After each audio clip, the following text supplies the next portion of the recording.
theologian, early Christian theologian. So, oh God, enlarge within us the sense of fellowship and responsibility with all living things, our siblings, the animals, to whom thou gavest the earth as their home in common with us. We remember with shame that in the past we have exercised the high dominion of humankind with ruthless cruelty, so that the voice of the earth, which should have gone up to thee in song, has been a groan of travail. May we realize that they live not for us alone, but for themselves and for thee, and that they love the sweetness of life. Amen. Well, just a brief beginning here. First of all, I wish I could talk with each of you. There's so many connections to be made, and there's so many sisters around the world. But I am grateful to be here, and I'm sure that there are many different ways to approach the topic that I'm going to talk about tonight. But this is one of them. Mostly what I'm going to talk about comes from this book called Scripture, Culture, and Agriculture from Ellen Davis. And I'd recommend it. I think Andrea's going to put a link to the book at the end. So with that, I'll get started. Let me get the PowerPoint running here.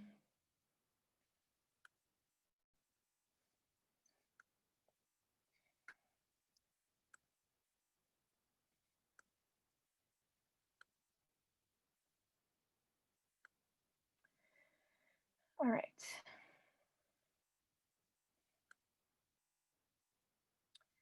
Can you see this? Actually, hold on a sec.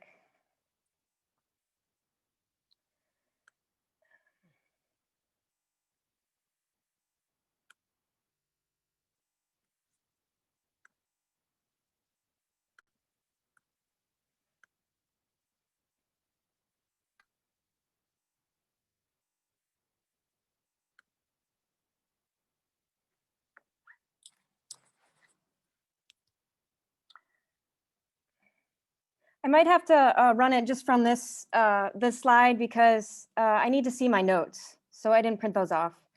But if you can bear with that.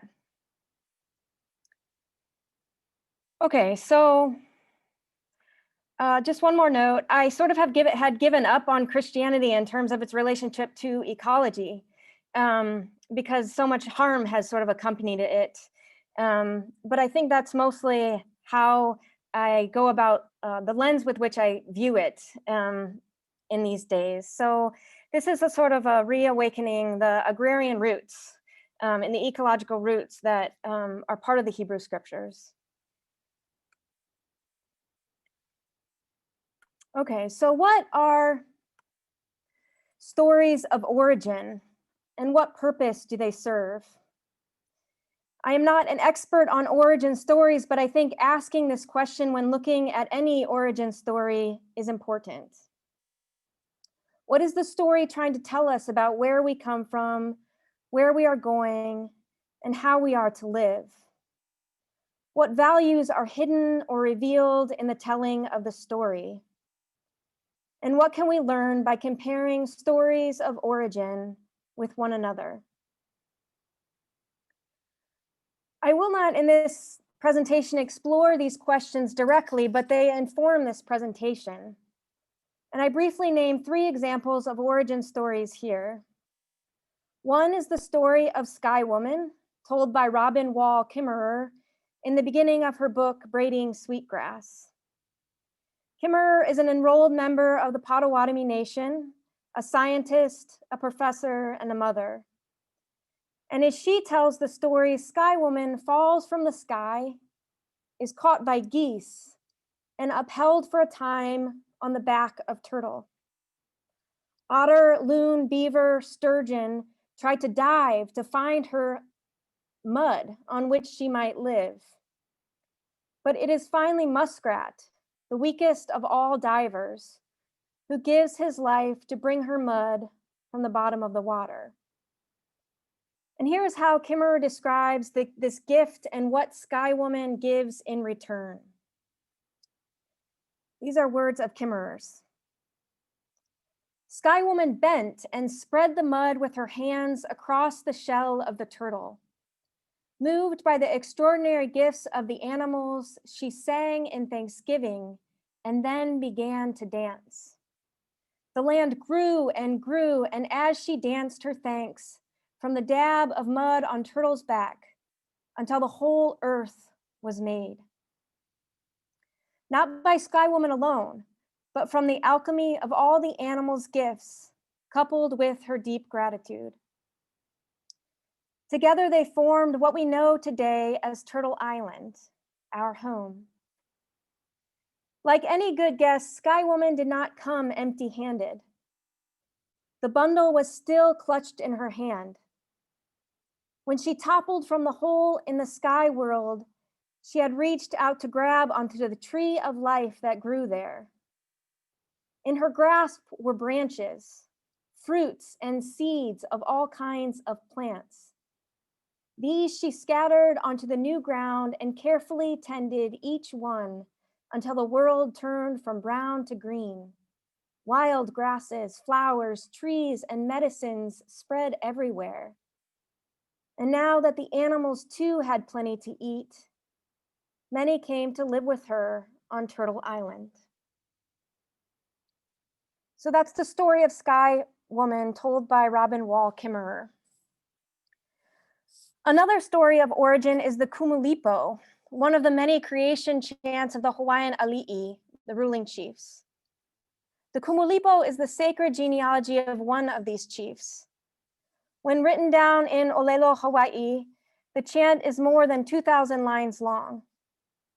And I am not Hawaiian, and I have no ancestral permission to talk about the Kumulipo. I have listened to Hawaiian Kumu Lanakila Kame'elehiva teach the story online, and it can be accessed here. She makes it available online. But an important thing is she asks for permission from the ancestors to tell the story. And I think the Kumulipo is important to mention because it shows that this knowledge is relational and contextual. It is deeply connected to place and to people. To speak of it outside of a context is to harm or to take away its meaning. Which brings me to the focus of my own presentation, which is the Genesis story. And this story has shaped and informed me. It has also been taught to me largely removed from its own place and its own context. The story Brianne, I'm very sorry, I'm the translator. Yeah. Can I ask you to speak just a little slowly? I'm Yes. having a hard time keeping up. Yes, of course. Okay, thank you so much. Yeah. Which brings me to the so as the book of Genesis has been largely taught to me, removed from its own place and its own context. The story may have meant something different to me had I come to learn it through a long line of ancestors connected to the same land and place and to a specific community of people in which it had been recorded or written down. And with imagination and grace, it may come to mean something different to me and perhaps to you yet. And the rest of the presentation draws specifically from the work of Ellen Davis and her book, Scripture, Culture, and Agriculture, an agrarian reading of the Bible.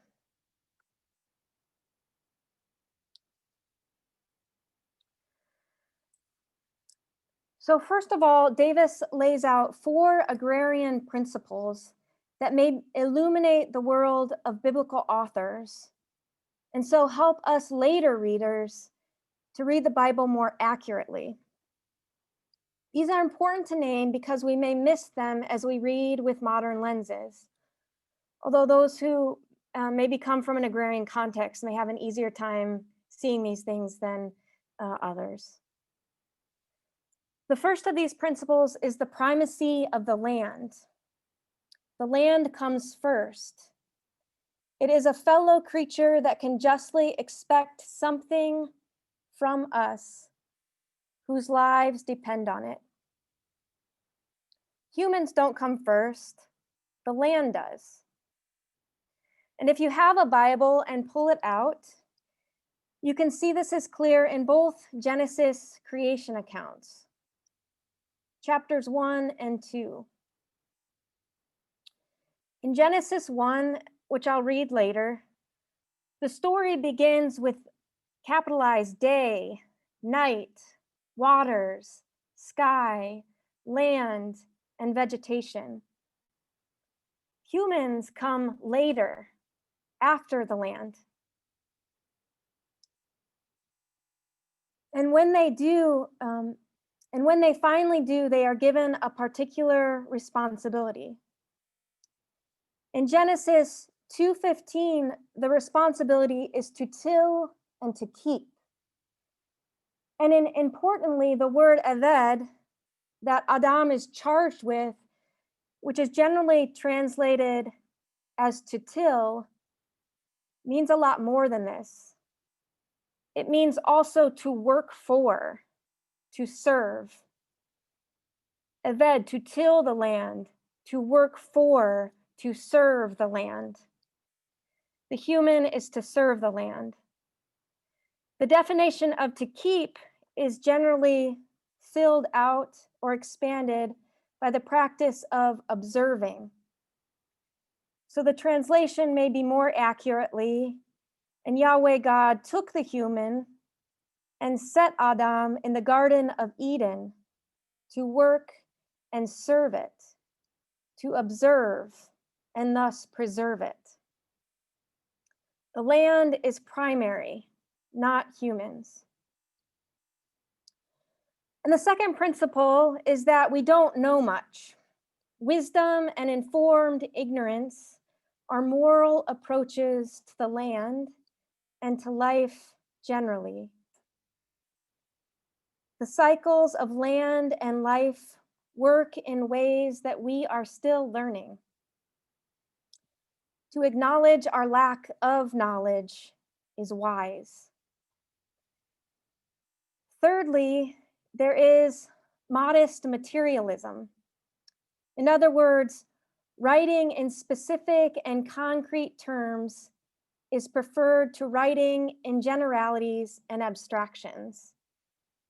And this, I think, is where Davis differs from other stories of origin, like the story of the universe, which tends towards bigger picture rather than smaller localities. So by this, Ellen Davis means words mean, and they mean something in specific context, shaped by place, by people, by all the material in which the word is formed and spoken. And fourthly, there is the value to land that is beyond price.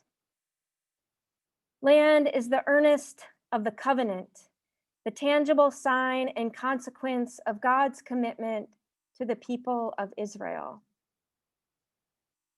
These are principles that likely shaped the spirit in which the biblical texts were written, including the creation accounts. And they are important for reading and understanding, particularly the Hebrew scriptures today.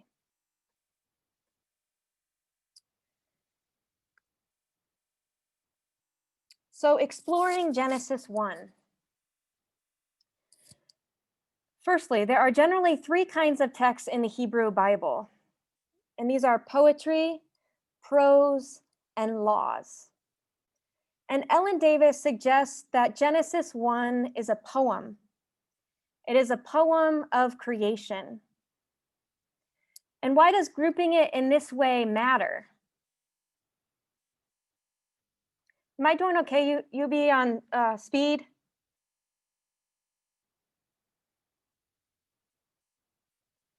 I'll just keep going slow.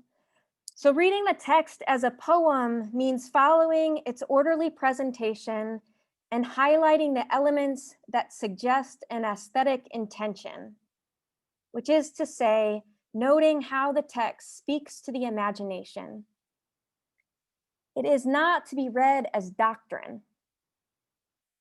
The truth it seeks to convey is found more accurately in its form and its wording, its creative relationship to earlier works, its reflection of concrete experience, including that of place, and its multiple meanings. In its creative form and structure, it is reflecting the creative order of the world.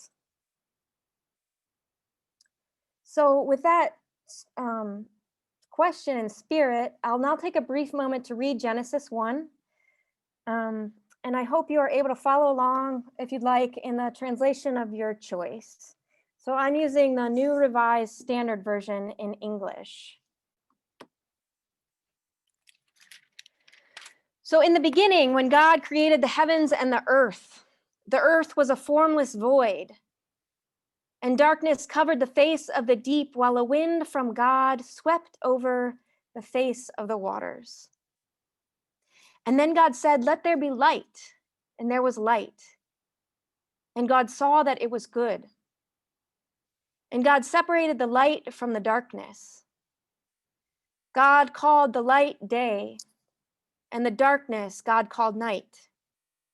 And there was evening, and there was morning, the first day. And God said, "Let there be a dome in the midst of the waters, and let it separate the waters from the waters." So God made the dome and separated the waters that were under the dome from the waters that were above the dome.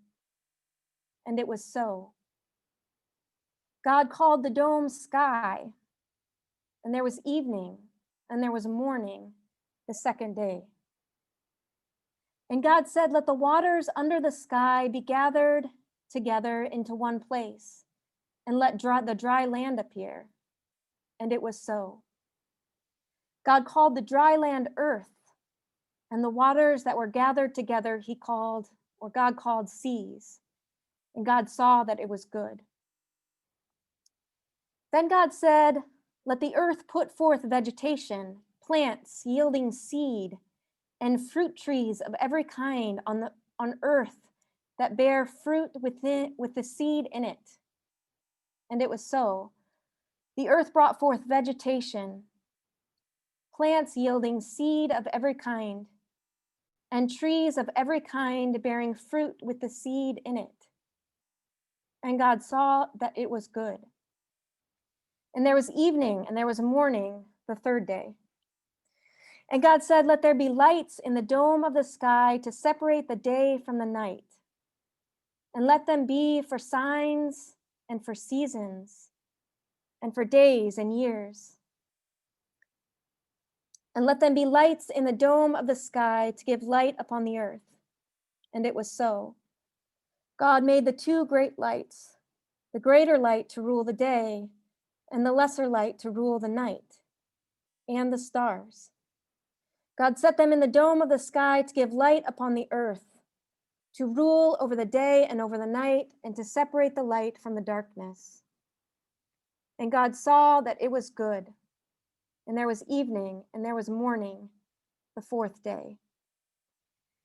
And God said, "Let the waters bring forth swarms of living creatures, and let birds fly above the earth across the dome of the sky." So God created the great sea monsters and every living creature that moves, of every kind, with which the waters swarm, and every winged bird of every kind. And God saw that it was good. God blessed them, saying, "Be fruitful and multiply, and fill the waters and the seas, and let birds multiply on the earth." And there was evening, and there was morning, the fifth day. And God said, "Let the earth bring forth every living creature of every kind, cattle and creeping things, and wild animals of the earth of every kind." And it was so. God made the wild animals of the earth of every kind, and the cattle of every kind, and everything that creeps upon the ground of every kind. And God saw that it was good.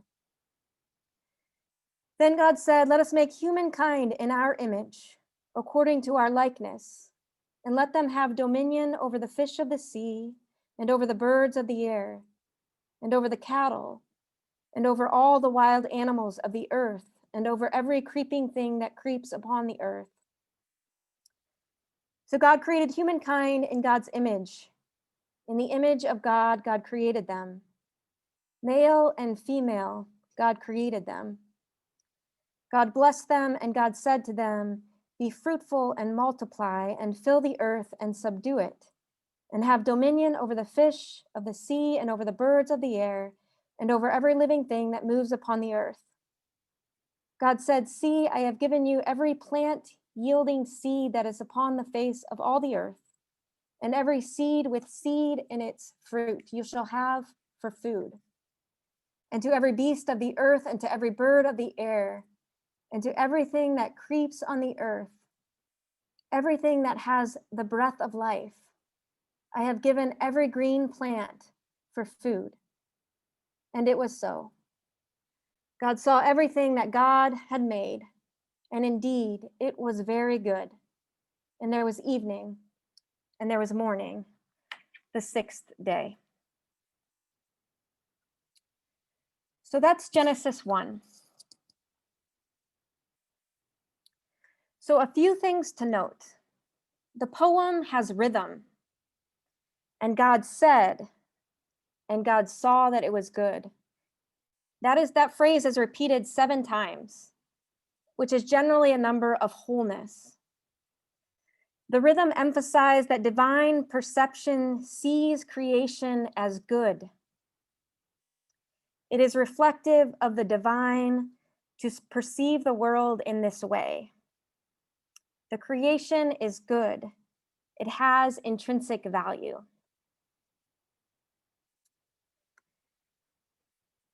Another thing to note is that the rhythm varies on the 3rd day. As they talk about the land, the author or the authors break from a fairly efficient use of words to flowery ones. Let the earth sprout out sprouts, plants seeding seeds, fruit trees making fruit. Why this shift in wording, all of a sudden from concise words to flowery ones? Davis suggests that this may reflect the plant world that was known to the author and their community in the highlands of the Levant. Within the lands of the grain and legume-rich Fertile Crescent. The people of those lands cultivated wild grains and were learning to store seeds, particularly the non-shattering type. And this was the beginning of agriculture. They were surrounded by an abundance of kinds of fruits and seeds, and were occupied daily in the observance and care of them.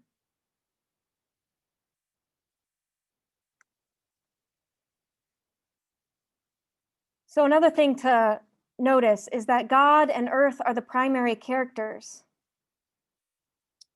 Being fruitful and multiplying ties their activity to the command, ties human activity to the command first given to the life in the water and the sky, the birds. In this way, they are kindred to this life, which became before them, humans were. The primary actors in this whole poem are not humans. They are the earth with its order, and they are God. Humans are dependent upon both.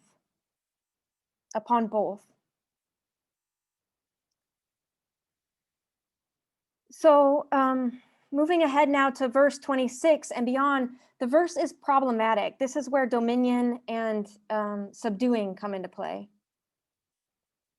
Oh. So the verse is problematic and definitely distasteful to modern ears who desire to care well for the earth. And its legacy, this dominion and subduing, is equally distasteful. The Genesis poem was not written at a time when humans weighed so heavily on the earth. The Anthropocene was not even within the capacity for imagination. Nonetheless, what might have been meant by have dominion over, and in verse 28, to subdue or to conquer, what is meant by these things? Davis notes that the Hebrew word for to have dominion over can be translated as to have dominion among, and that it can suggest something closer to shepherding. And she also suggests that the word subdue or conquer, together with references to the image of God, may resonate in important ways for the Israelite people. And I'll talk a little bit about this resonance now.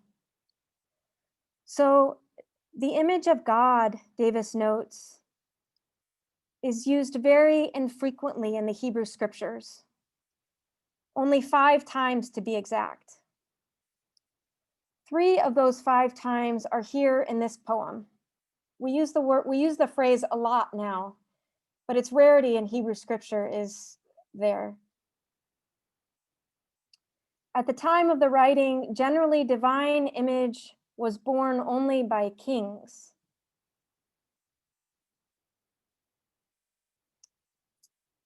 Here the concept becomes democratized and set within an activity that any ancient person knew, which is agriculture.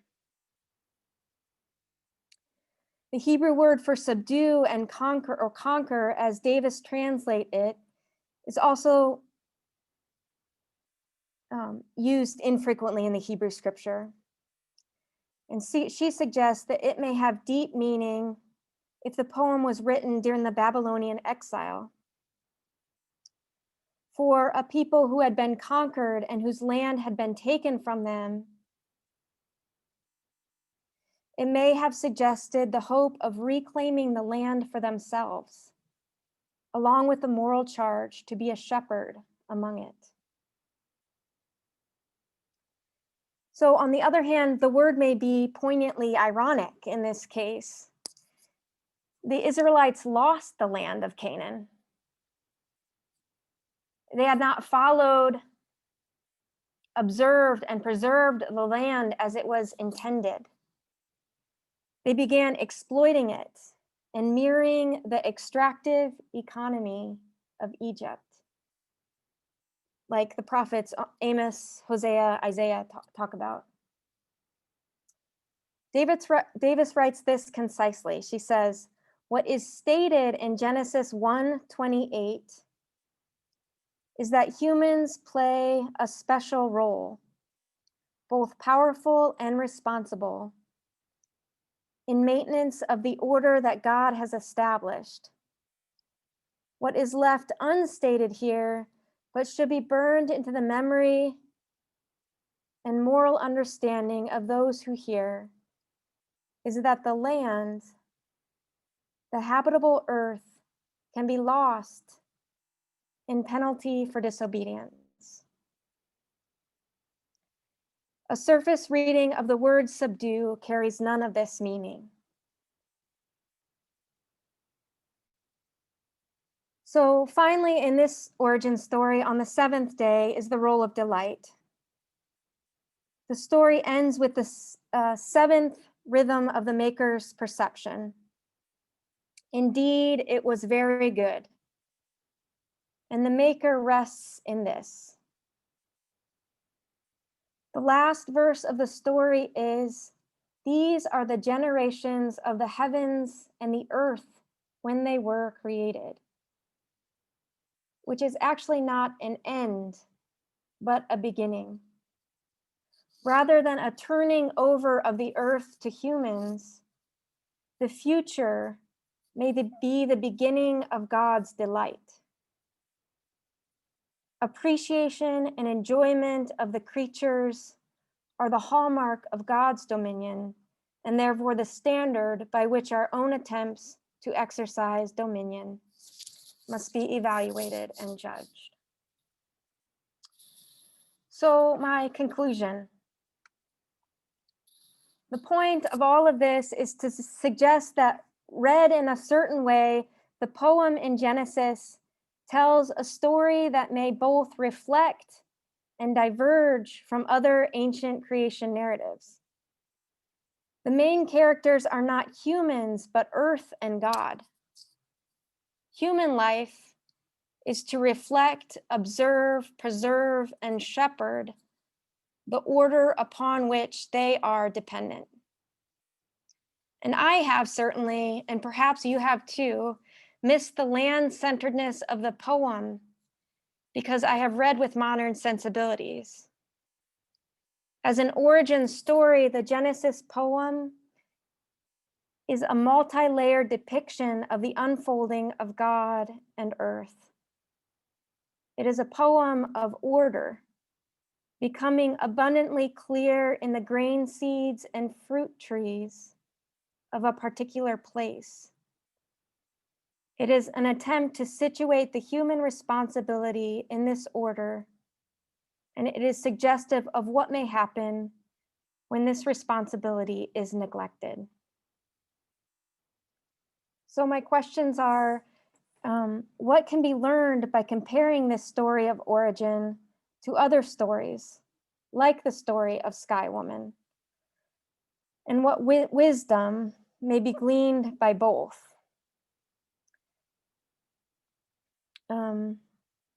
So those are the questions I think we'll go into the small groups with.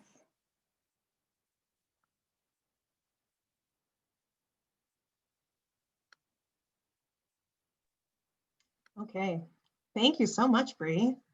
Got a lot to think about and have a good conversation in our small groups. So I've put folks into groups. They're random. There are no appointed leaders. So when you get into your small groups, feel free to unmute right away, introduce yourselves, and there'll be about 12 minutes to talk about the questions that Bree presented or anything else that you're thinking about after that presentation. So when you see the prompt on your screen to join the small group, please go ahead and follow that to your room.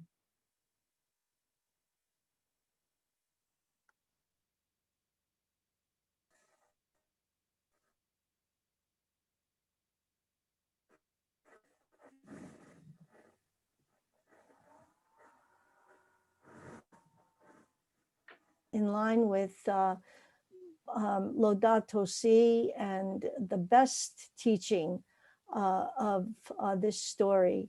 So I just want to commend her and thank her. This is so important.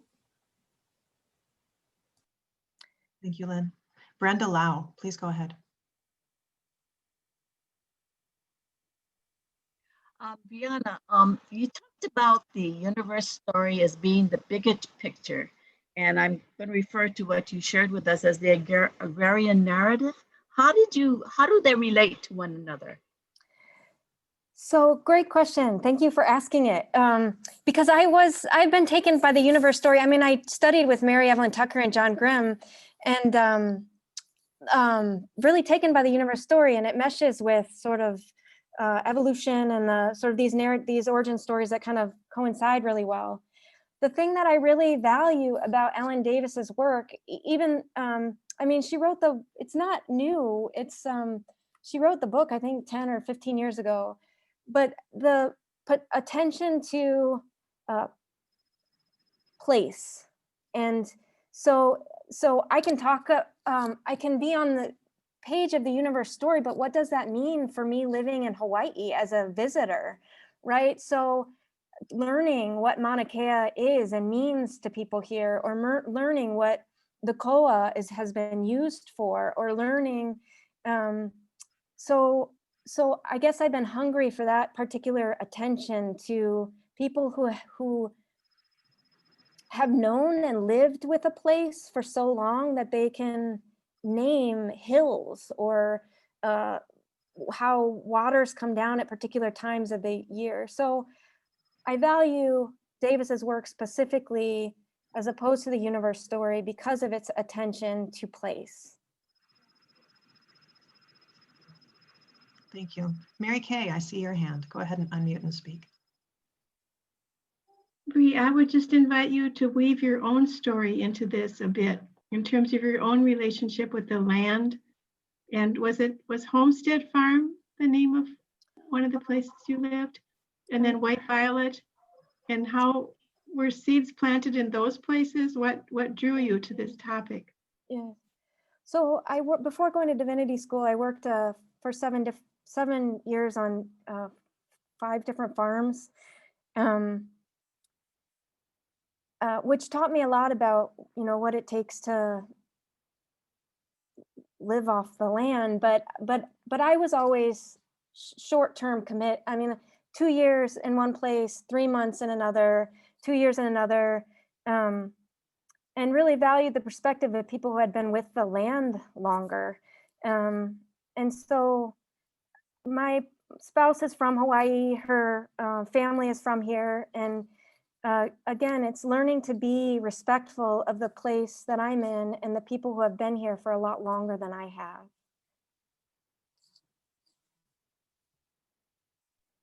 Thank you. Any other hands? I'm looking through the screens here.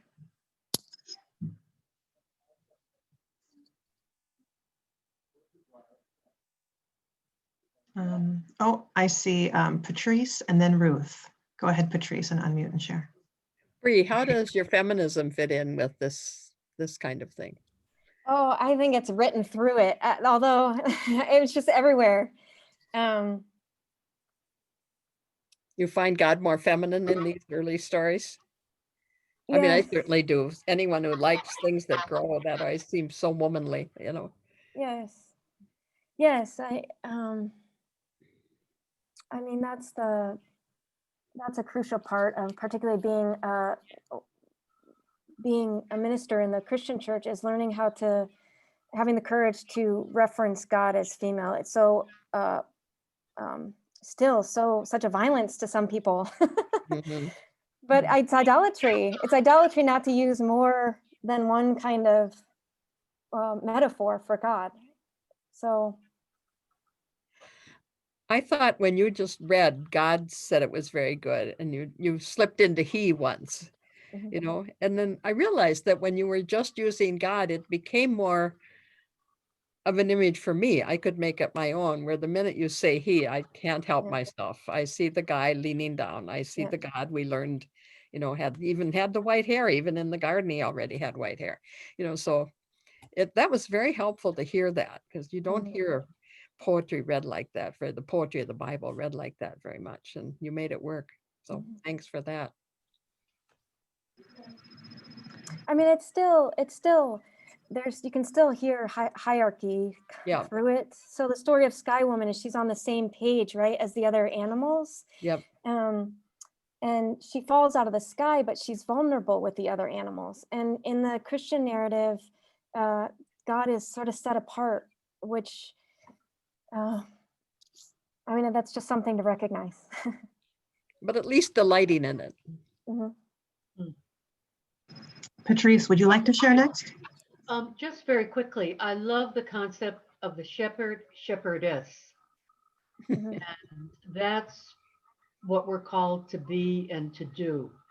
It's, the shepherdess of the earth and all that's around us. We're all in this together. Mm-hmm. That is great. Ruth, would you like to share? Oh, you're muted, Ruth. Ruth, you have to unmute yourself.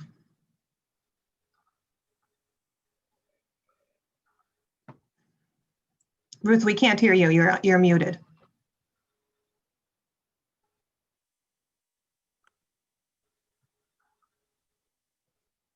There you go. This is just a wonder, but with the Me Too movement, where women are really demanding the respect that they're owed, is happening at the same time that we're becoming aware that the earth deserves the respect that we owe it to. The earth and the woman, it seems like as one progresses with more gentle characteristic. We are becoming more gentle with our earth. There's something there. At least there used to be a lot talked about the feminism and the earth together. But anyway, I think I think we are. I am just beginning to become more aware of the earth and the beauty of the earth and so on. So it's coming at the same time as women. Thank you, Ruth. Now, I do see more hands, and I'm really sorry, we're at 8 o'clock. So I wonder, Bree, do you want to have any last words? No, this is an ongoing conversation, and it's an unfolding practice. And I am grateful for the opportunity to participate in the dialogue. And I think we all have work to do. Great. Well, thank you all so much for joining us tonight, and particularly you, Bree. I'm going to be thinking about this for a long time. So to all of the people all around the world who have joined tonight, thank you so much. And if you're interested in joining us again in December, I'll be including information in that in an email with an evaluation later. So thank you. Feel free to unmute and say good night. Thank you, everybody. Thank you. Great job, Bree. Hooray! Thank you. Great job, Bree. Thank you. Thank you. Thank you. Hey, Karen. Thank you very much. Nice Thanks, seeing you. Bree. It was great seeing your Thank you. face. You too, Michelle. Keep up